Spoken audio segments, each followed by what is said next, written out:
Hello students, कैसे हैं आप सब। उम्मीद है आप सब लोग अच्छे होंगे।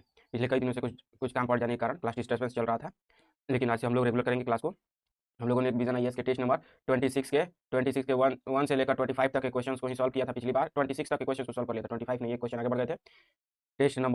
टेस्ट फिर से समझाते हैं कि टेस्ट नंबर 26 के 1 से लेकर 26 तक के क्वेश्चंस को सॉल्व किया था। इस क्लास में हम लोग 27 से लेकर 50 तक के क्वेश्चंस को सॉल्व करेंगे। अर्थात 24 ही क्वेश्चन होगा, लेकिन फिर भी इसको सॉल्व करेंगे और आगे, क्योंकि अब टेस्ट जो है खत्म होने ही वाला है। और अगर ये खत्म हो जाएगा तो फिर से हम लोग काफ़ी तेज़ी से इसको दोबारा सॉल्व करेंगे, क्योंकि रिवीजन के लिए। तो चलिए अपने इस क्लास को शुरू करते हैं, अंत तक बने रहिएगा हमारे इस क्लास में। हम लोग यहाँ पर क्वेश्चन नंबर 27 के इंटरफेस पर आ चुके हैं और इसमें हम लोग का फर्स्ट क्वेश्चन है, भारत में स्टॉक एक्सचेंजों के संदर्भ में निम्नलिखित कथनों पर विचार कीजिए। स्टॉक एक्सचेंज के संदर्भ में विचार करना है। और कैसा विचार करना है जी, तो यहाँ पर दे रहा है कि सही कथन पर विचार करना है। स्टॉक एक्सचेंज के संदर्भ में सही कथन, और ऑप्शन का तरीका है केवल एक, केवल दो, सभी तीन, और चौथा ऑप्शन जो है नेक्स्ट पेज में है जिसमें दिया होगा कोई भी नहीं। तो यहाँ पर देख लेते हैं हम लोग को, तो ऑप्शन का तरीका तो याद है। यहाँ पर जो है, नेशनल स्टॉक एक्सचेंज देश में इलेक्ट्रॉनिक ट्रेडिंग ट्रेडिंग सुविधा शुरू करने वाला पहला स्टॉक एक्सचेंज था। एनएसई जो था इलेक्ट्रॉनिक ट्रेडिंग शुरू करने वाला देश का पहला था। उसके बाद से लार्ज कैप कंपनियों के लिए नेशनल स्टॉक एक्सचेंज और बॉम्बे स्टॉक एक्सचेंज दोनों पर सूचीबद्ध होना अनिवार्य है। उसके बाद से दे रहा है कि इंडिया नेशनल एक्सचेंज, जिसको इंडिया आईएनएक्स बोलते हैं, बॉम्बे स्टॉक एक्सचेंज की एक सहायक कंपनी है। तो यहाँ पर जब हम लोग देखेंगे, ये तो एकदम एक नंबर सही है कि एनएसई ने ही इलेक्ट्रॉनिक ट्रेडिंग सुविधा की शुरुआत की थी 1994 में।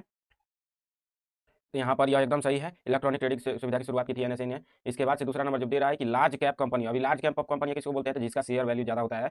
मान लीजिए लाखों करोड़ रुपये का जिसका टर्नओवर होता है, जो बड़ी मात्रा में शेयर जारी करते हैं, जिनको, जिससे कि मतलब कि भारत के इकोनॉमी में बहुत बड़ा हिस्सा निभाती है, तो उन्हीं को लार्ज कंपनियां कहते हैं। जैसे कि रिलायंस हो गया, अडानी हो जाएगा, ये सभी कंपनियां जो है, इन्फोसिस हो जाएंगी, ये सभी कंपनियां काफ़ी बड़ी हैं और इनका टर्नओवर ज़्यादा होता है, तो इनको लार्ज कैप कहते हैं।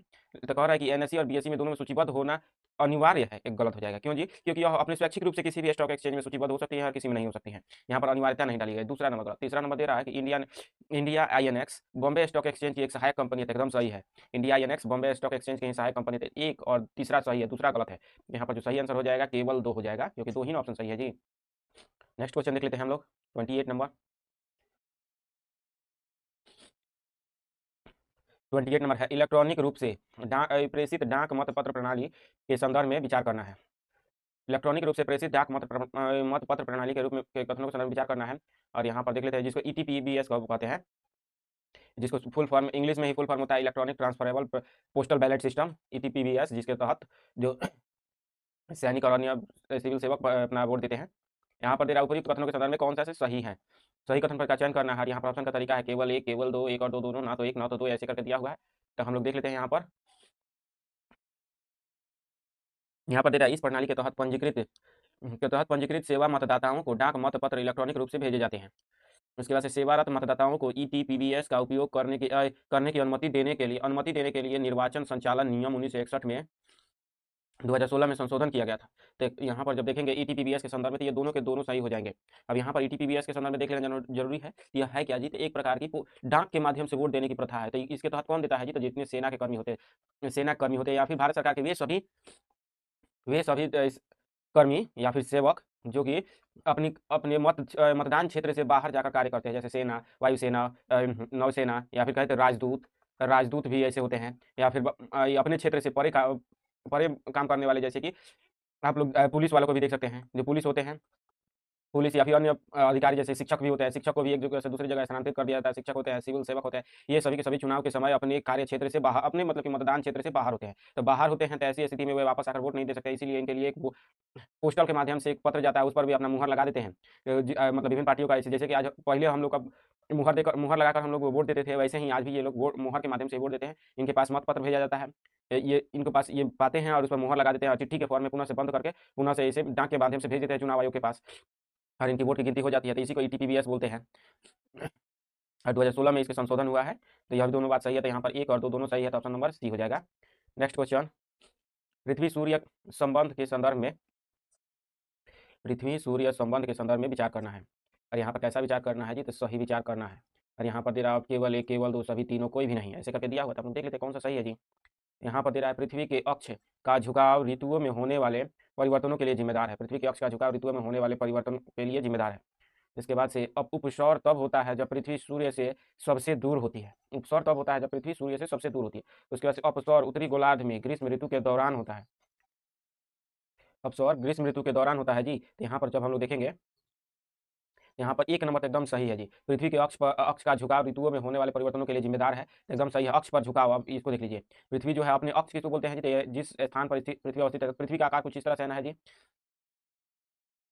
कुछ इसी तरह से, सॉरी झुकाव दिखाने के चक्कर में झुकाव ही दिखाना है तो ज़्यादा बढ़िया से दिखा दे। तो पृथ्वी कुछ मान लीजिए कुछ इस तरह से है। तो यहाँ पर पृथ्वी कितना डिग्री अपने अक्ष पर, ये अक्ष है मान लीजिए, तो ये झुकी हुई है कि नहीं? ये झुकी हुई है 23.5 डिग्री, 23.5 डिग्री झुकी हुई है। तो इसी को अक्षीय झुकाव कहते हैं। अब इसी झुकाव के कारण जब ये अक्षीय झुकाव है, सूर्य की किरण मान लीजिए कि सूर्य यहाँ पर है, सूर्य यहाँ पर जब सूर्य की किरण चलती है तो यहाँ पर जब यहाँ पर सीधी पड़ती है, पृथ्वी तो यहाँ पर दिखाई दे रही है सीधी, सॉरी जहाँ पर सीधी किरणें पड़ेंगे, सूर्य की किरणें जहाँ पर सीधी पड़ेंगे, जैसे कि मान लीजिए कि यहाँ पर सीधी पड़ रही हैं, तो यहाँ पर गर्मी का मौसम होगा। और जब यहीं पर पृथ्वी मतलब कि यहाँ पर सीधी नहीं पड़ रही हैं, यहाँ पर सीधी नहीं पड़, सॉरी यहाँ पर सीधी पड़ रही है इस समय, यहाँ पर जो है सीधी पड़ रही हैं, तो जहाँ पर सूर्य किरणें सीधी पड़ेंगे वहाँ पर गर्मी का मौसम होगा। और जहाँ पर तिरछी सूर्य किरणें पड़ेंगे, ये ज़्यादा रफ हो चुका है, मतलब कि खराब हो चुका है, इसको हम लोग इरेज करके और तब दूसरे जगह बनाकर देखते हैं और ज़्यादा बेहतर तरीके से हम लोग समझ लेंगे।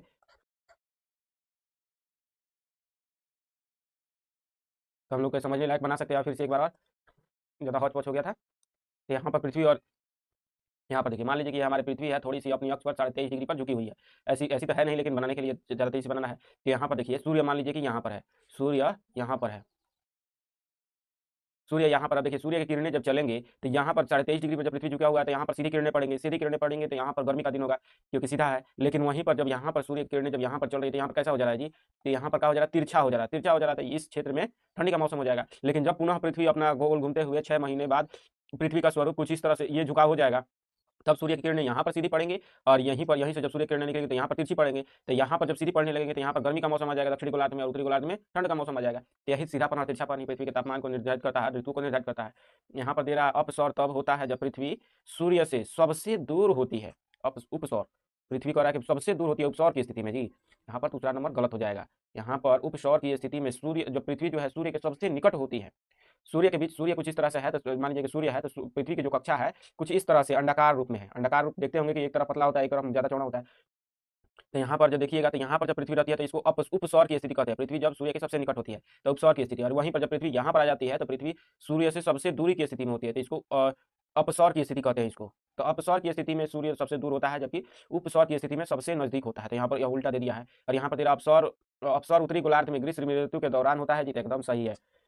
उत्तरी गोलार्ध में ग्रीष्म ऋतु कब आता है? जब पृथ्वी सूर्य के सबसे निकट होती है। तो यहाँ पर कहिएगा अपसौर मतलब कि पृथ्वी जब सूर्य से सबसे दूर होती है तब जाकर हम लोग को उत्तरी गोलार्ध में ग्रीष्म ऋतु का समय होता है। तो यहाँ पर तीसरा नंबर भी सही है। तो 1 और 3 सही है, तो यहाँ पर ऑप्शन का तरीका के अनुसार ऑप्शन नंबर बी हो जाएगा। अब हम लोग नेक्स्ट क्वेश्चन 30 नंबर देख लेते हैं। निम्नलिखित में से कौन जो है सर्वेंट्स ऑफ इंडिया सोसाइटी के स्थापना से जुड़े थे? सर्वेंट्स ऑफ इंडिया सोसाइटी की स्थापना, तो ये तो फैक्चुअल क्वेश्चन है, बहुत बार एग्जाम में पूछा जा चुका है और ये तो हर एग्जाम में पूछा जाता है। यहाँ पर तेरा गोपाल कृष्ण गोखले, एम जी रानाडे, बाल गंगाधर तिलक या फिर दादा भाई नौरोजी। तो यहाँ पर जो सही आंसर हो जाएगा option number A, Gopal Krishna Gokhale ने ही सर्वेंट्स ऑफ इंडिया सोसाइटी की स्थापना की थी पुणे में। तो अब हम देख लेते हैं नेक्स्ट क्वेश्चन 31 नंबर क्वेश्चन। निम्नलिखित में से कौन जो है बायोकेमिकल मार्क्स का सबसे अच्छा वर्णन करता है? बायोकेमिकल मार्क्स का सबसे अच्छा वर्णन करता है। यह कह रहा है कि ये चिकित्सीय उद्देश्यों के लिए उपयोग किए जाने वाले आनुवंशिक रूप से संशोधित जीव हैं, चिकित्सीय उद्देश्यों के लिए। उसके बाद से तेरा कि ये जैविक जैविक नमूनों में पाए मापने योग्य संकेतक हैं जो सामान्य या असामान्य जैविक स्थितियों को दर्शाते हैं। उसके बाद से है ये दवा उत्पादों की दवा की सेल्फ लाइफ बढ़ाने के लिए उपयोग किए जाने वाले रासायनिक परिरक्षक हैं। ये औद्योगिक जैव प्रौद्योगिकी अनुप्रयोगों के लिए संश्लेषित कृत्रिम एंजाइम है। तो यहाँ पर जो सही आंसर हो जाएगा ऑप्शन नंबर बी जो हो जाएगा, ये जैविक नमूनों में मापने योग्य संकेतक है जो सामान्य असामान्य जैविक स्थितियों को दर्शाते हैं। यहाँ पर यह सही आंसर हो जाएगा बायोकेमिकल। ये तो पूरी परिभाषा ही दिया हुआ है, तो यहाँ पर ऑप्शन नंबर बी हो जाएगा। नेक्स्ट क्वेश्चन देख लेते हैं हम लोग। पंजीकृत गैर मान्यता प्राप्त राजनीतिक दल, पंजीकृत गैर मान्यता प्राप्त राजनीतिक दल के संदर्भ में निम्नलिखित कथनों पर विचार करना है। विचार करना, कैसा विचार करना है जी? तो सही कथन पर विचार करना है। पंजीकृत गैर मान्यता प्राप्त राजनीतिक दल, केवल एक, केवल दो, सभी, तीनों, कोई भी नहीं। यहाँ पर जो दे रहा है, यहाँ पर हम लोग देख लेते हैं कि ऑप्शन का यहाँ पर दे रहा है कि किसी भी स्थिति में इन दलों के लिए एक समान प्रतीक उपलब्ध नहीं होता है। गैर मान्यता प्राप्त राजनीतिक दलों के लिए किसी भी स्थिति में एक समान प्रतीक उपलब्ध नहीं होता है, यह कह रहा है।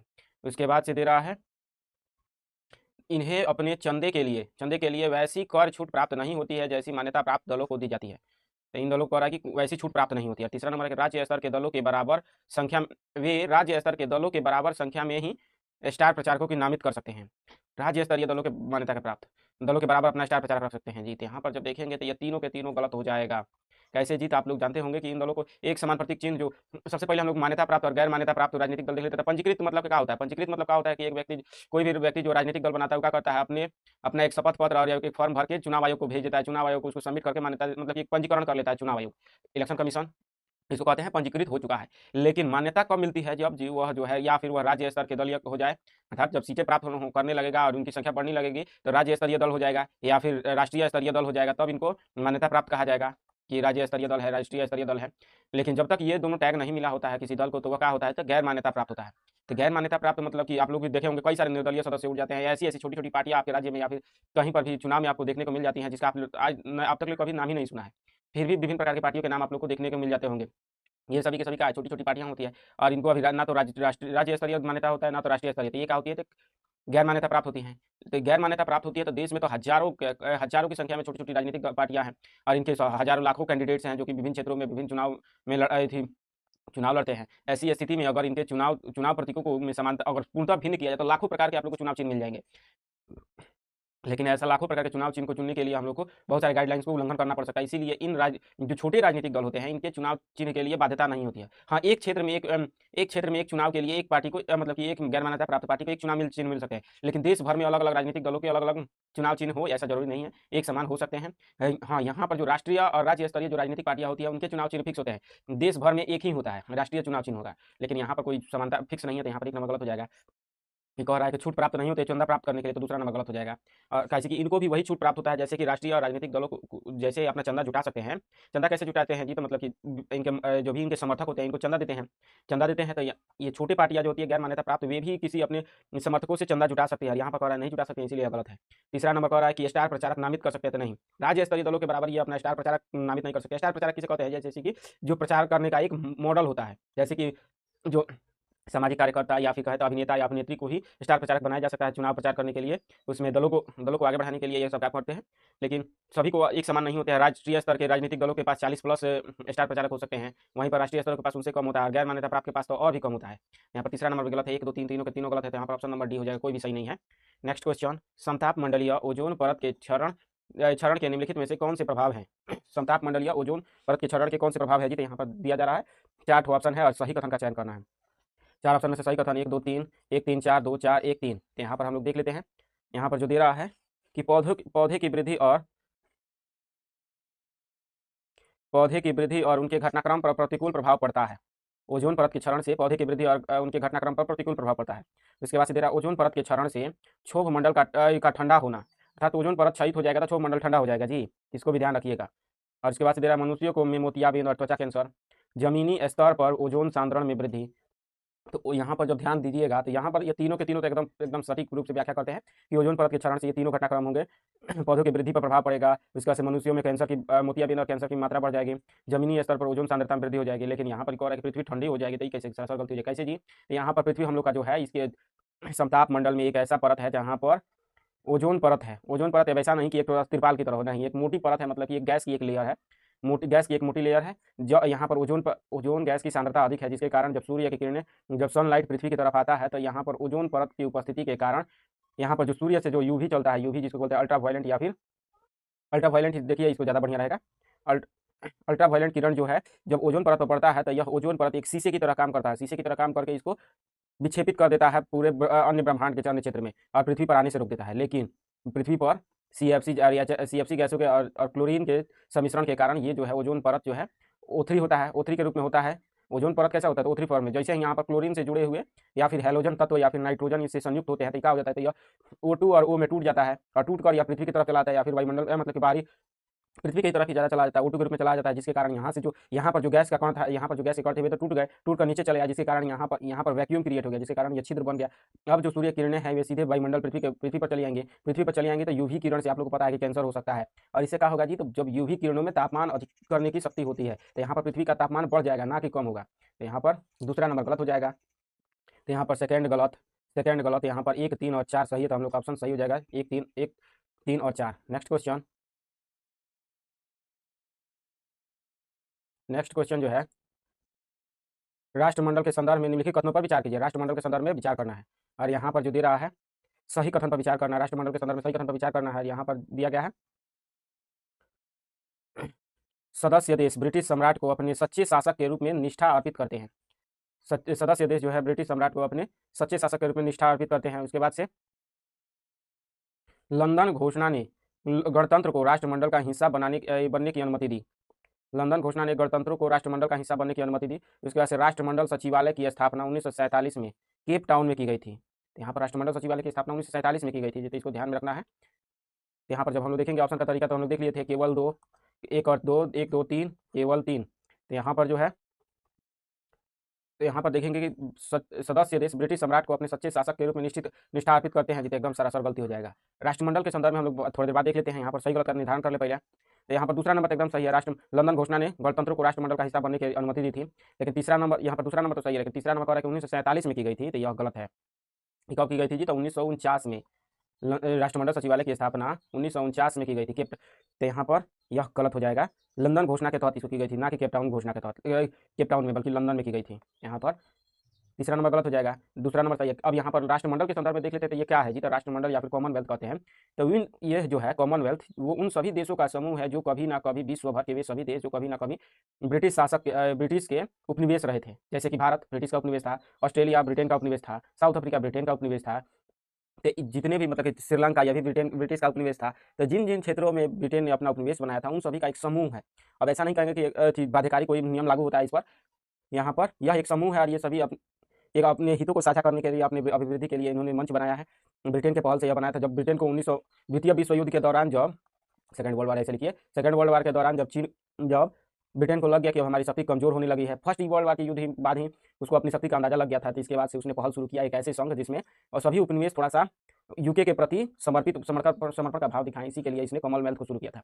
तो यहाँ पर जो हो जाएगा, तो इसीलिए 1926 से ही इसके प्रयास शुरू कर दिया गया था। 1926 से ही ऑस्ट्रेलिया, कनाडा, इन सभी को मिलाया गया था। भारत को नहीं मिलाया गया था। लेकिन जब भारत द्वितीय विश्व युद्ध के बाद जब भारत भी सुदृढ़ होने लगा, आगे बढ़ने लगा, प्रगतिशील हो गया, तो ब्रिटेन को लगा कि अब नहीं, अब पूरे विश्व में जितने भी उपनिवेश है सबको इसमें शामिल करना होगा। तो इसीलिए सभी उपनिवेशों को इसमें शामिल कर लिया था ब्रिटेन ने। इसको कॉमनवेल्थ गेम भी होता है, जो इसके सदस्य देश हैं वे सभी इसमें भाग लेते हैं। यहाँ पर दूसरा नंबर सही है, 1 और 3 गलत है। तो यहाँ पर ऑप्शन नंबर ए हो जाएगा, केवल 2 सही है। नेक्स्ट क्वेश्चन, समुद्रगुप्त के संदर्भ में विचार करना है। समुद्रगुप्त के संदर्भ में विचार कर लेना है। और कैसा विचार करना है जी? तो सही विचार करना है। समुद्रगुप्त के संदर्भ में केवल 1, केवल 2, 1 और 2 दोनों, न तो 1 न तो 2। तो यहाँ पर जब देखेंगे हम लोग समुद्रगुप्त के संदर्भ में, वह शांति और अहिंसा की नीति में विश्वास करता था। समुद्रगुप्त शांति और अहिंसा में विश्वास करता था जी। उसके बाद से उसके शासनकाल के दौरान चीनी यात्री फाहियान ने भारत का दौरा किया था और यहाँ के लोगों के जीवन का विस्तृत विवरण लिखा था। यहाँ पर देखेंगे वेन के संदर्भ में, सॉरी, समुद्रगुप्त के संदर्भ में, तो शांति और अहिंसा की रीति में एकदम सरासर गलत हो जाएगा। उसने समुद्रगुप्त, इसको तो भारत का नेपोलियन कहा जाता है। तो नेपोलियन को भी शांति चाहता था जी। वो तो चाहता था हमारा विस्तार हो, बढ़े बढ़े बढ़े बढ़े, मतलब पूरे विस्तार को चाहता था। समुद्रगुप्त ने भी कई सारे 12 युद्ध तो केवल दक्षिण के राज्यों में किया, 9 युद्ध तो केवल उत्तर के राज्यों में किया। उसके बाद से तो यहाँ पर विभिन्न राज्यों से वो पूरे जीवन संघर्षरत रहा, तो शांति कैसे चाहेगा? एक नंबर गलत। दूसरा नंबर कह रहा है कि फाहियान उसके समय आया था। तो फाहियान जो था चंद्रगुप्त द्वितीय का समय आया था, न कि समुद्रगुप्त के समय। तो यहाँ पर दूसरा भी गलत, 1 और 2 दोनों गलत है। यहाँ पर सही कथन पूछा जा रहा था, यहाँ पर हो जाएगा ऑप्शन नंबर डी, न तो 1 सही है, न तो 2 सही है। नेक्स्ट क्वेश्चन, प्रदूषकों के निम्नलिखित युग्मों और उनके प्रमुख मानव जनित स्रोतों पर विचार कीजिए। प्रदूषकों के युग्मों और उनके मानव जनित स्रोतों पर विचार करना है। यहाँ पर दे रहा है ब्लैक कार्बन डीजल इंजन और बायोमास का दहन करता है। ब्लैक कार्बन जो है डीजल इंजन और बायोमास का दहन करता है। उसके बाद से आर्सेनिक, फॉस्फेट उर्वरकों का उपयोग, उसके बाद से पारा, कोयला आधारित ताप विद्युत संयंत्र। उसके बाद से दे रहा है प्लूटोनियम, चिकित्सा रेडियो आइसोटोप का उत्पादन। उसके बाद से कोई सही, यहाँ पर कौन सा कथन का चयन करना है? तो सही कथन का चयन करना है। ऑप्शन का तरीका केवल 1, केवल 2, केवल 3, सभी 4। यहाँ पर जब हम लोग ध्यान देंगे, तो यहाँ पर जो है ब्लैक कार्बन कह रहा है कि डीजल इंजन और बायोमास का दहन, तो एकदम सही है जी। का ब्लैक कार्बन जो मोटरसाइकिल या फिर कहते किसी भी पेट्रोल या फिर डीजल चालित इंजन से निकलता है। और तो यहाँ पर 1 नंबर तो सही हो जाएगा। आर्सेनिक कह रहा है फॉस्फेट उर्वरकों का उपयोग, तो आर्सेनिक जो है फॉस्फेट उर्वरकों के उपयोग से निकलता है जी। तो एकदम दूसरा नंबर भी सही है। जितने भी आप लोग यूरिया, पोटास फॉस्फेट को खेतों में उपयोग करते हैं, उससे आर्सेनिक का उत्सर्जित होता है। पारा जो है कोयला आधारित ताप विद्युत संयंत्रों से निकलता है जी। तो इनसे भी निकलता है, लेकिन पारा का मुख्य स्रोत क्या है? तो सोना का खनन। सर्वाधिक पारा आपसे कोई पूछ दे कि सर्वाधिक पारा का उत्सर्जन कहाँ से होता है, जैसे स्वर्ण के खनन से। सोना के खनन करने में बहुत बड़ी मात्रा में पारा का उपयोग होता है। यहाँ पर तीसरा नंबर भी सही हो जाएगा, क्योंकि कोयला के जलने से भी जहाँ पर ताप विद्युत संयंत्र होता है वहाँ पर भी पारा निकलता है। यहाँ पर 3 नंबर भी सही है। चौथा नंबर दे रहा है कि प्लूटोनियम का उपयोग चिकित्सा रेडियो आइसोटोप का उत्पादन करने में, तो यहाँ पर जो ध्यान देंगे तो यह गलत हो जाएगा। प्लूटोनियम का उपयोग विद्युत रिएक्टरों में प्रयोग होता है, परमाणु रिएक्टरों में प्रयोग होता है, न कि चिकित्सा में। यहाँ पर जो है तीसरा नंबर यहाँ पर रेडियो चिकित्सा में किसका प्रयोग होता है जी, तो रेडियो आइसोटोप के रूप में किसका प्रयोग होता है जी, तो टेक्नेटियम और क्या होता है जी, तो आयोडियम। आयोडियम जो होता है ये इसका उपयोग मुख्य रूप से रेडियो आइसोटोप के रूप में होता है। आयोडियम आयोडियम कहते हैं 131, इसका नाम होता है। और टेक्नेटियम जो होता है, टेक्नेटियम भी होता है। तो यहाँ पर यह जो है ये आइसोटोप के रूप में होते हैं, तो इनको ध्यान रखना। रेडियो आइसोटोप के रूप में टेक्नेटियम और आयोडियम का उपयोग सर्वाधिक होता है, ना कि प्लूटोनियम का। प्लूटोनियम तो काफी विकिरणित गैस है। 1, 2 और 3 सही है, चौथा गलत है, तो यहाँ पर केवल 3 हो जाएगा, option number C. Next question यहाँ पर देख लेते हैं हम लोग। निम्नलिखित में से कौन सी स्थिति तरलता जाल को सर्वोत्तम रूप से परिभाषित करती है, तरलता जाल को परिभाषित करती है।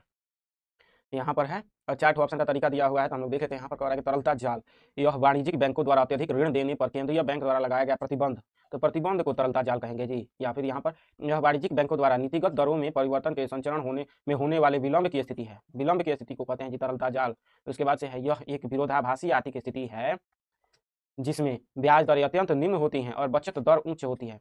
ब्याज दर निम्न होती है और बचत दर उच्च होती है, तो यहाँ पर जो सही आंसर हो जाएगा, आगे भी देख लेते हैं। यहाँ पर कि यह वह विरोधाभासी स्थिति है जिसमें उच्च मुद्रास्फीति के बावजूद लोग अधिक व्यय करते हैं, तो यहाँ पर वास्तविक जो संदर्भ है सही हो जाएगा, ऑप्शन नंबर सी। यह एक विरोधाभासी आर्थिक स्थिति है जिसमें ब्याज दरें अत्यंत निम्न होती हैं और बचत दरें उच्च होती है, तो ऑप्शन नंबर सी हो जाएगा। तो यहाँ पर नेक्स्ट क्वेश्चन हम लोग देख लेते हैं। मतलब कि विरोधाभासी स्थिति क्यों कहा जाता है, अक्सर ऐसा माना जाता है कि जब जैसे ही ब्याज दरें निम्न होती हैं, ब्याज दरें जब निम्न होती है तो बचत भी निम्न हो जाता है, क्योंकि जब बैंक जो है रेट कम कर देते हैं, बैंक जो है ब्याज में कटौती कर देते हैं, कम ब्याज करते हैं, फिर भी लोग बचत अधिक करने लगते हैं। ऐसा होना चाहिए था कि जब ब्याज दरें कम हो जाना चाहिए, कम होने पर लोगों का ब्याज बढ़ जाना चाहिए था। जैसे कि आप लोग भी सामान्य जीवन में भी देखते होंगे कि अगर जो पता चलता है कि बैंक का रेट जो है 2%, 1% आ चुका है, तो लोग कहते हैं अब बैंक में पैसा रखेंगे तो एक साल में 100 रुपये पर 1 रुपया मिलेगा, और वहीं पर हम लोग ले जाकर बाजार में खपा देंगे पैसा को 100 रुपया को, तो हम लोग बिजनेस में खपा दें, चाहे कहीं पर भी खपा दें, बाजार में ही रख दें, तो इससे हमारा 100 रुपया 50 रुपया ऐसे बढ़ते रहेगा, 50, 25 ऐसे करके बढ़ते रहेगा, हमेशा बढ़ते ही रहेगा। 1 रुपया साल में लेकर कौन का होगा इससे, तो यहाँ पर इसीलिए लोग खपाने लगते हैं। लेकिन जब विरोधाभासी स्थिति उत्पन्न होती है, बैंक जो है 1% पे ब्याज कर देते हैं, फिर भी लोग जो है अपना सारा पैसा कहाँ पर, बैंक में ही डालना शुरू कर देते हैं। यही हो जाएगा, ऑप्शन नंबर सी हो जाएगा, तरलता जाल। नेक्स्ट क्वेश्चन, निम्नलिखित घटकों पर विचार कीजिए, विचार कर लेते हैं जी। और यहाँ पर क्या विचार करना, उपयुक्त में से कौन से भारत में उपभोक्ता मूल्य सूचकांक जिसको सीपीआई बास्केट में शामिल है, सीपीआई बास्केट में शामिल है जी। तो यहाँ पर जो है सीपीआई बास्केट में कौन कौन से शामिल है जी, तो यहाँ पर देख लेते हैं। वस्त्र और जूते, ईंधन और प्रकाश, पान तंबाकू मादक पदार्थ, उसके बाद से आवास। तो यहाँ पर देखेंगे तो ये सभी के सभी जो है वो सीपीआई में शामिल किए गए हैं। सीपीआई क्या है जी, तो खुदरा वस्तुएं जो आप लोग खरीदते हैं, 1 किलो दाल, 1 किलो चावल, 1 किलो टमाटर, 1 किलो परोरा, ये सभी जो सामान खरीदा जाता है 1-1 किलो कर करके, तो ये जो व्यक्ति स्वयं के उपभोग करने के लिए खरीदता है तो उसको क्या कहते हैं जी, तो उपभोक्ता। और उपभोक्ता के द्वारा जो मूल्य पे किया जाता है उसको उपभोक्ता मूल्य कहते हैं। और सूचकांक मतलब सभी के उपभोक्ताओं के मूल्य को देखकर कौन सी वस्तु का मूल्य कितना है उसको निर्देशित करने के लिए सूचकांक का विकास किया गया है, तो इसी को उपभोक्ता मूल्य सूचकांक कहते हैं। तो यहाँ पर इन सभी वस्तुओं के मूल्य को देखा जाता है इसमें। तो इसमें केवल यही शामिल नहीं है बल्कि विविध प्रकार की वस्तुएं भी शामिल है। तो यहाँ पर सर्वाधिक भार तो खाद्य और पेय पदार्थ का रखा जाता है सीपीआई में। खाद्य पदार्थ जो होते हैं इनका खाद्य पदार्थ का सर्वाधिक भार है, खाद्य और पेय पदार्थों का। इसमें दिया नहीं है लेकिन फिर भी इनका सर्वाधिक भार होता है और सर्वाधिक मात्रा में ये निभाते हैं, अपनी भूमिका 45% है लगभग खाद्य पदार्थ का ही सीपीआई में। तो यहाँ पर देख लेंगे कि ये चारों के चारों सही हैं, तो ऑप्शन नंबर यहाँ पर डी हो जाएगा, 1, 2, 3 और 4 सही है। नेक्स्ट क्वेश्चन,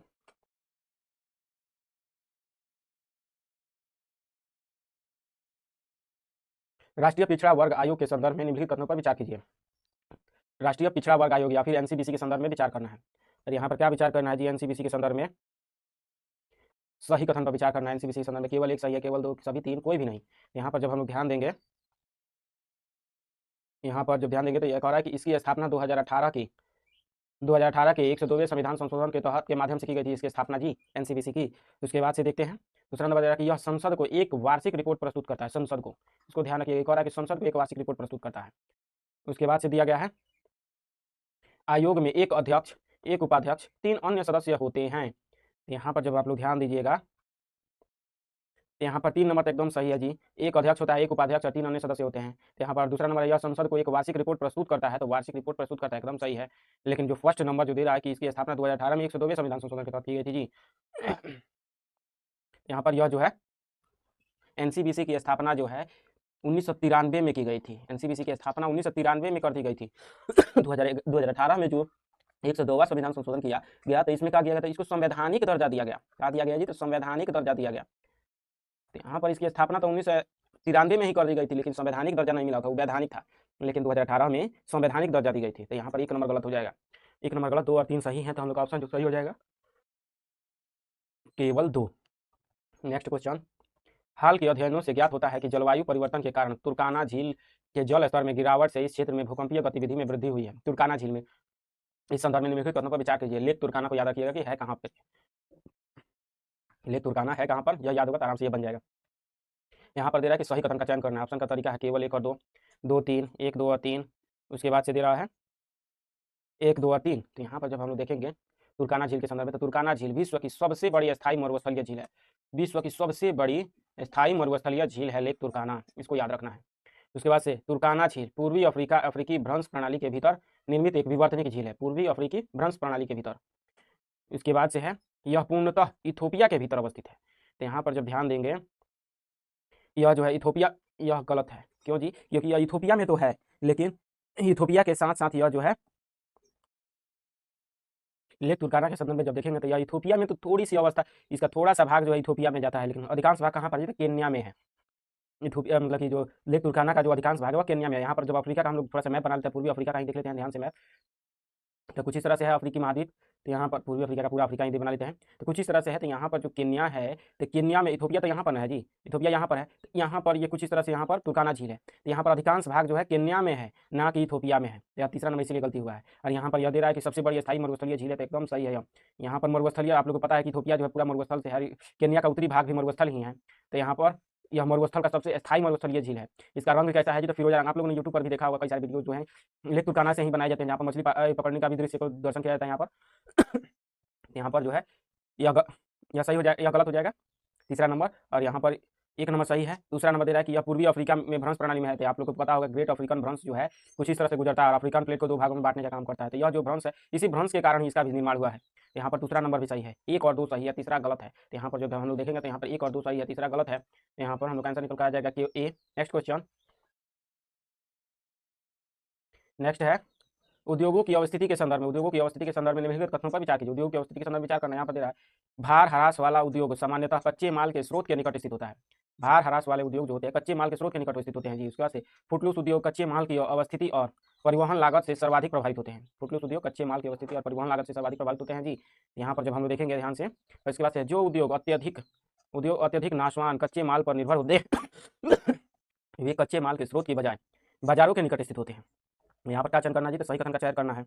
सही कथन का चयन करना है, केवल 1 केवल 2 करके दिया हुआ है ऑप्शन, सभी 3 कोई भी नहीं। तो यहाँ पर जब ध्यान देंगे हम लोग, यहाँ पर कह रहा है कि एक भार ह्रास वाला उद्योग सामान्यतः कच्चे माल स्रोत के निकट अवस्थित होता है। एकदम सही है। भार ह्रास किसको बोलते हैं जी, तो 50 किलो, जो मान लीजिए कि 1 क्विंटल जो है, 1 क्विंटल कच्चा माल है और जब उसको पकाकर बढ़िया से तैयार किया तो 10 किलो बना, अर्थात 1/10 हो गया। तो इसमें क्या हुआ जी, तो भार का ह्रास हुआ, 90% तो भार का कमी हो गया। तो एकदम तेजी से जिसका भार कम हो जाता है, तो इससे क्या होगा, अगर मान लीजिए कि अगर 100 किलो पदार्थ बनाना है, 100 किलो, मान लीजिए कि 100 किलो उत्पाद तैयार करना है, तो कितना किलो कच्चा पदार्थ चाहिए जी, तो यहाँ पर चाहिए 1000 केजी ना चाहिए जी, 1000 केजी चाहिए। तो यहाँ पर अब बताइए 1000 केजी पदार्थ को एक जगह से दूसरा जगह परिवहित करना पड़ेगा, कितना कठिन है, इसका मूल्य बढ़ जाएगा। इसलिए कोशिश किया जाता है जो उद्योग होते हैं इनको कच्चे माल के स्रोत के निकट ही स्थापित कर दिया जाए। जैसे कि कोयला जो होता है, लौह उद्योग या फिर कहते हैं धातु उद्योग, जितने अधिकांश धातु उद्योग जो होते हैं वे भार ह्रास के ही अंतर्गत आते हैं। अर्थात 1 क्विंटल लाइए तो 10 किलो पदार्थ तैयार होगा। तो भार ह्रास उद्योग को कच्चे माल के निकट ही स्थापित किया जाता है, एकदम सही 1 नंबर। दूसरा नंबर दिया फुटलूस उद्योग कच्चे माल की अवस्थिति और परिवहन लागत से प्रभावित होते हैं, एकदम सरासर गलती। नाम दिया है फुटलूस, फुटलूस मतलब पैर विहीन मतलब कि जिसका कोई भी जरूरत नहीं है, ना तो कच्चे माल की जरूरत है ना ही परिवहित करने की जरूरत है। जैसे कि एआई उद्योग ले लीजिए, एआई उद्योग कंपनी ले लीजिए, यह जाकर जो है कहीं पर स्थापित हो जाए, एआई कंपनी जो कहीं पर स्थापित हो जाए, किसी भी जमीन खोद कर या फिर समुद्र की गहराई में जाकर अपना बेस स्थापित कर ले। यहाँ से जब टावर लगा रहेगा तो पूरे विश्व भर में अपना नेटवर्क विस्थापित करते रहेगा और लोग जो है नेटवर्क से अपना काम चला लेंगे। इसकी जरूरत, इसको पकड़ने की जरूरत थोड़ी ना पड़ेगी। तो एकदम सरासर गलती हो जाएगा। फुटलूस उद्योग जैसे एआई उद्योग होता है, एआई का है, इंटरनेट सेवा का है, टेलीकम्युनिकेशन का है, या इसके लिए किसी रोड पर ही, जैसे दुकान जो ठेला वाला या फिर ठेला हो या फिर पान का दुकान हो या फिर कोई भी ऐसा जो चिटपुटिया सामान होता है, यह कहाँ पर बिकता है, तो सड़कों के किनारे। कहाँ जी, तो इस फुटलूस उद्योग नहीं है यहाँ पर। जब तक ग्राहक नहीं आएंगे तब तक इसका उपभोग नहीं होगा। और वहीं पर जाइए, है सब एआई पर कहीं पर भी रहे, रोड से कितना भी दूर रहे, इसका काम टकाटक तरीके से चलते रहेगा। तो इसको ध्यान में रखना है। स्रोत के निकट स्थित होने की जरूरत नहीं है। तो यहाँ पर दूसरा नंबर गलत कह रहा है कि तीसरा नंबर जो उद्योग अत्यधिक नाशवान कच्चे माल पर निर्भर होते हैं वे कच्चे माल के स्रोत के बजाय बाजारों के निकट अवस्थित होते हैं, यह भी गलत है। नाशवान कच्चे माल जैसे कि आप लोग देखते होंगे गाय का जो अथी होता है दूध ही ले लीजिए, ये क्या होते हैं जी, तो नाशवान कच्चे माल होते हैं। यह दूध दूध उद्योग जो होता है, कैसे कि अगर मान लीजिए कि दूध को ले जाना है बाजार में बेचने, अगर ज़्यादा समय लग जाएगा तो दूध फट जाएगा, और फट जाएगा तो ये बर्बाद हो जाएगा। इससे मतलब कि आय कम हो जाएगा, भले ही पनीर बन जाएगा लेकिन इससे उतना ज़्यादा पनीर प्राप्त नहीं होगा जितना चाहिए, या फिर दूध चाहिए और पनीर का करेंगे हम। तो यहाँ पर क्या किया जाता है, जहाँ पर डेयरी होता है, जहाँ पर ये जो होता है गायें होती है, उन्हीं के आसपास ही इनको क्या किया जाता है, स्थापित कर दिया जाता है। बाद में तो जब ये जो है पैकेट में बंद हो जाएंगे और बर्फ के पास में रख दी जाएंगी, मतलब कि एसी में रख दी जाएंगे या फिर फ्रिज में रख दी जाएंगे, तो यह तो है हजारों किलोमीटर बाजार दूर तक बाजार में ले जाई जा सकती हैं। लेकिन प्रारंभिक रूप में परिरक्षित करना जरूरी है जी। तो यहाँ पर निकट की ही स्थित है, स्थापित किया जाता है, एक और एक बाजार के निकट है, इसीलिए तीसरा नंबर भी गलत हो गया। केवल एक सही है, 2 और 3 सही गलत है। तो यहाँ पर ऑप्शन नंबर केवल एक ए नंबर ए हो जाएगा, केवल एक सही है। नेक्स्ट क्वेश्चन, क्वांटम डॉट्स के संदर्भ में निम्नलिखित कथनों पर विचार कीजिए। क्वांटम डॉट्स के संदर्भ में विचार करना, कैसा विचार करना है जी, तो सही कथन पर विचार करना है क्वांटम डॉट्स के संदर्भ में। और क्वांटम डॉट्स सेमीकंडक्टर नैनो कण हैं जिनका आयाम सामान्यतः नैनोमीटर पैमाने की सीमा में होता है। जब दूसरा नंबर ऑप्शन पढ़ेंगे तो यहाँ पर तेरा क्वांटम डॉट से निर्मित सौर सेलों की ऊष्मागतिकी दक्षता 100% होती है। तो यहाँ पर क्वांटम डॉट्स के संदर्भ में देखेंगे तो यहाँ पर एक नंबर तो सही है। या जो सेमीकंडक्टर नैनो कण होते हैं जिनका आयाम नैनोमीटर में मापा जाता है, नैनोमीटर की सीमा में होता है, तो एक नंबर तो सही है। लेकिन दूसरा नंबर कह रहा है कि ऊष्मागतिकी दक्षता जो है 100% होती है, उच्चतम तो होती है। क्या कहा जी, तो उच्चतम होती है। अभी तक जितने भी पदार्थों से सौर ऊर्जा की प्राप्ति की जा रही है उनसे सबसे ज्यादा है क्वांटम डॉट्स की मात्रा। लेकिन कितनी है जी, तो 95% तक है, 93 से 95% तक पहुंचा है अभी। लेकिन कहे कि 100% इसकी क्वांटम ऊष्मागतिकी दक्षता है, तो यहाँ पर यह गलत हो जाएगा। यह जो इतनी दक्षता नहीं आ सकती, सौ मतलब क्वांटम दक्षता ऊष्मागतिकी दक्षता किसको कहते हैं, तो जितना ऊर्जा आए सूर्य से, मान लीजिए कि यहाँ पर सौर पैनल लगा है, जितना ऊर्जा आता है उसका कितना प्रतिशत भाग जो है उसको ऊष्मा मतलब कि इसको परिवर्तित कर देता है विद्युत में, उसको उसी को दक्षता कहेंगे। यहाँ पर जो आज तक सामान्यतः जो है सिलिकॉन के बनाए जाते थे या फिर अन्य जितने भी पदार्थों से बनाए जाते थे, रेयर अर्थ एलिमेंट से बनाए जाते थे, जो भी सौर पैनल जो भी बनाए जाते थे, एसपी कह सकते हैं, सौर पैनल जो भी बनाए जाते थे, उनकी ऊष्मागतिकी दक्षता जो थी 60%, 70% थी, 70% अधिकतम या फिर 75% तक अधिकतम जाती थी रेयर अर्थ एलिमेंट के मिलाने से। लेकिन जो है क्वांटम डॉट्स की दक्षता कितनी है जी, तो 95% तक पहुंची। लेकिन 100% आज तक कोई पदार्थ नहीं है जो कि जिसकी ऊष्मागतिकी दक्षता 100% हो जाए। तो यहाँ पर दूसरा नंबर गलत हो जाएगा, एक नंबर सही है। यहाँ पर ऑप्शन नंबर ए हो जाएगा, केवल एक सही है। नेक्स्ट क्वेश्चन, कर्नाटक संगीत के संदर्भ में निम्नलिखित कथनों पर विचार कीजिए। कर्नाटक संगीत के संदर्भ में विचार करना है, कैसा विचार करना है जी, तो सही पर विचार करना है कर्नाटक संगीत के संदर्भ में। यहाँ पर तेरा तिल्लाना मुख्य रूप से एक संक्षिप्त और प्रभावशाली नृत्य रूप है, तिल्लाना। उसके बाद से तिल्लाना का साहित्य केवल तमिल और तेलुगु में होता है, तिल्लाना का साहित्य केवल तेलुगु और तमिल में होता है जी। तो यहाँ पर एक नंबर तो सही है, संक्षिप्त और प्रभावशाली नृत्य रूप है। यहाँ पर एक नंबर तो सही है, लेकिन दूसरा नंबर जो गलत है, तो यहाँ पर केवल एक हो जाएगा। अब हम लोग देखते हैं नेक्स्ट क्वेश्चन। नेक्स्ट क्वेश्चन है, निम्नलिखित में से कौन सा कारक जो है भूमंडलीय पवन प्रणाली के निर्माण में प्रत्यक्ष भूमिका नहीं निभाता है। प्रत्यक्ष भूमिका नहीं निभाता है जी, यहाँ पर 4 ऑप्शन दिया गया है कि अक्षांश के साथ पृथ्वी की सतह का असमान तापन, उसके बाद से स्थायी वैश्विक वायुदाब प्रणालियों का विकास, सूर्य के चारों ओर पृथ्वी की परिक्रमा, इसके बाद से है पृथ्वी के घूर्णन के कारण उत्पन्न कोरियोलिस बल। तो यहाँ पर जब ध्यान देंगे तो यहाँ पर जो सही हो जाएगा ऑप्शन नंबर सी, सूर्य के चारों ओर पृथ्वी के परिक्रमण से ही भूमंडलीय पवन का निर्माण होता है। सॉरी, इसका संबंध नहीं है, परिसंचरण से आप लोग यह जो है इसका संबंध नहीं है, तो ऑप्शन नंबर सी हो जाएगा।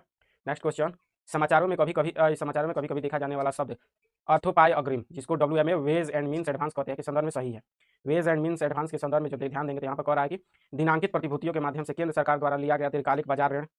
उसके बाद से दे रहा है अल्पकालिक नकदी असंतुलन को दूर करने के लिए सरकारों को RBI द्वारा प्रदान की गई एक अस्थायी ओवरड्राफ्ट सुविधा। उसके बाद से है केंद्र राज्य की अवसंरचना परियोजना के लिए विश्व बैंक की क्रेडिट लाइन। तो यहाँ पर जब ध्यान देंगे तो आगे ज़्यादा पढ़ने की जरूरत नहीं, ऑप्शन नंबर बी ही हो जाएगा। अल्पकालिक नकदी संतुलन को दूर करने के लिए सरकारों को RBI द्वारा प्रदान की गई एक अस्थायी ओवरड्राफ्ट। आप लोग को इसके संदर्भ में वेज एंड मीन्स एडवांस के संदर्भ में समझा भी चुके हैं। जब केंद्र सरकार को पैसे की कमी पड़ जाती है तो RBI जो है उनको कुछ समय के लिए, निश्चित समय के लिए आपूर्ति करता है। जब केंद्र सरकार के पास कोई अन्य रास्ता नहीं रहता तब RBI से ऋण लेता है, तो निश्चित समय के लिए उसी को वेज एंड मीन्स एडवांस कहते हैं। नेक्स्ट क्वेश्चन है, भारतीय न्यायपालिका के संदर्भ में विचार करना है, और यहाँ पर कैसा विचार करना है, तो उपयुक्त में से कितने प्रावधान उच्च न्यायालयों के लिए सही हैं। उच्च न्यायालयों के लिए सही हैं जी, तो हम लोग देखेंगे यहाँ पर अपर न्यायाधीशों की नियुक्ति, राष्ट्रपति द्वारा न्यायाधीश की आयु का निर्धारण, राष्ट्रपति द्वारा न्यायाधीश का स्थानांतरण। तो यहाँ पर जब देखेंगे कह रहा है केवल 2 सभी 3 कोई भी नहीं। तो यहाँ पर जो है यहाँ पर तीनों के तीनों एकदम सही है कि अपर न्यायाधीशों की नियुक्ति होती है, उसके बाद से राष्ट्रपति द्वारा न्यायाधीश की आयु का निर्धारण होता है, राष्ट्रपति द्वारा न्यायाधीश का स्थानांतरण भी होता है। यहाँ पर तीनों के तीनों सही हैं, तो ऑप्शन नंबर सी सही हो जाएगा, सभी तीनों। नेक्स्ट क्वेश्चन, निम्नलिखित कथनों पर विचार कीजिए। जिसको प्रेरित प्लूरिपोटेंट स्टेम कोशिकाएं पुनर्योजी चिकित्सा में महत्वपूर्ण भूमिका निभाती हैं। उसके बाद से प्रेरित प्लूरिपोटेंट स्टेम कोशिकाएं जन्म के पश्चात अतिरिक्त भ्रूण ऊतकों में प्राकृतिक रूप से विद्यमान होती हैं और चिकित्सीय उपयोग के लिए आसानी से प्राप्त की जा सकती हैं।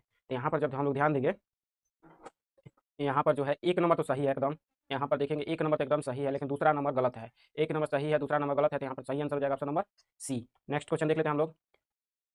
निम्नलिखित कथनों पर विचार कीजिए। यहाँ पर भी व्याख्या से संबंधित है, व्याख्या से संबंधित है। तो यहाँ पर व्याख्या दे रहा है, अल्प सल्कन गुंबद सामान्यतः ग्रेनाइट जैसे विशाल सामग्री चट्टानों में पाए जाते हैं। अल्प सल्कन गुंबद। उसके बाद से है ऊपरी चट्टानों के भार में कमी के कारण बाहरी परतों का विस्तार और अलगाव होता है। यहाँ पर दे रहा है उपयुक्त कथनों में से कौन सा से सही है, तो कौन सा से सही है इनको देखना है। यहाँ पर जब ध्यान देंगे तो यहाँ पर दोनों के दोनों कथन एकदम सही है। अल्प सल्कन गुंबद यही होता है और यह भी सही है। दोनों के दोनों एक दूसरे की व्याख्या से भी जुड़े हुए हैं। यहाँ पर ऑप्शन नंबर ए हो जाएगा। नेक्स्ट क्वेश्चन जो है, यहाँ पर दे रहा हरित सकल घरेलू उत्पाद से आप क्या समझते हैं। हरित सकल घरेलू उत्पाद यहाँ पर दे रहा है किसी देश में नवीकरणीय क्षेत्रों में उत्पादित वस्तुएं एवं सेवाओं के मौद्रिक मूल्य को संदर्भित करता है जी, ग्रीन जीडीपी। उसके बाद से दे रहा है यह पर्यावरणीय क्षरण के लिए समायोजन के पश्चात किसी देश में उत्पादित अंतिम वस्तु और सेवाओं के कुल मौद्रिक मूल्य को संदर्भित करता है। तो यहाँ पर आगे बढ़ने की ज़्यादा जरूरत नहीं है, ऑप्शन नंबर बी ही हो जाएगा। ग्रीन जीडीपी मतलब कि जो भी जितने भी ग्रीन या फिर कहें नवीकरणीय ऊर्जा के माध्यम से जो भी संसाधनों की उत्पत्ति होती है उसी और उसका मौद्रिक मूल्य को जो शामिल किया जाता है तो उसी को ग्रीन जीडीपी बोलते हैं और ऑप्शन नंबर बी में दिया ही गया है। नेक्स्ट क्वेश्चन है और इस क्लास का लास्ट क्वेश्चन है, सातवाहन साम्राज्य के संदर्भ में सातवाहन साम्राज्य के संदर्भ में विचार करना है। और कैसा विचार करना है जी, तो सही कथन पर विचार कर लेना है। यहाँ पर दे रहा है सातवाहन साम्राज्य में सामंतों की सर्वोच्च श्रेणी महाभोज द्वारा निर्मित थी। सामंतों की सर्वोच्च श्रेणी महाभोज द्वारा। उसके बाद से सातवाहन राजाओं और रानियों ने अश्वमेघ और वाजपेय जैसे वैदिक यज्ञ संपन्न किए। सातवाहन राजाओं और रानियों ने अश्वमेघ और वाजपेय जैसे वैदिक यज्ञ संपन्न किए जी। तो यहाँ पर जब ध्यान देंगे तो दूसरा नंबर तो एकदम सही है, लेकिन यहाँ पर कह रहा है कि सर्वोच्च श्रेणी महाभोज की थी, तो एकदम सरासर गलती है। सर्वोच्च श्रेणी महाराजा की थी, ना कि महाभोज की, महाराजा की थी। तो यहाँ पर एक नंबर गलत है, दूसरा नंबर सही है। तो यहाँ पर जो सही आंसर हो जाएगा ऑप्शन नंबर बी, केवल 2 सही है। तो हम लोग इस क्लास में 24 ही क्वेश्चंस को सॉल्व किए हैं, क्योंकि अब हम लोग मिलेंगे नेक्स्ट क्लास में। तब तक के लिए धन्यवाद।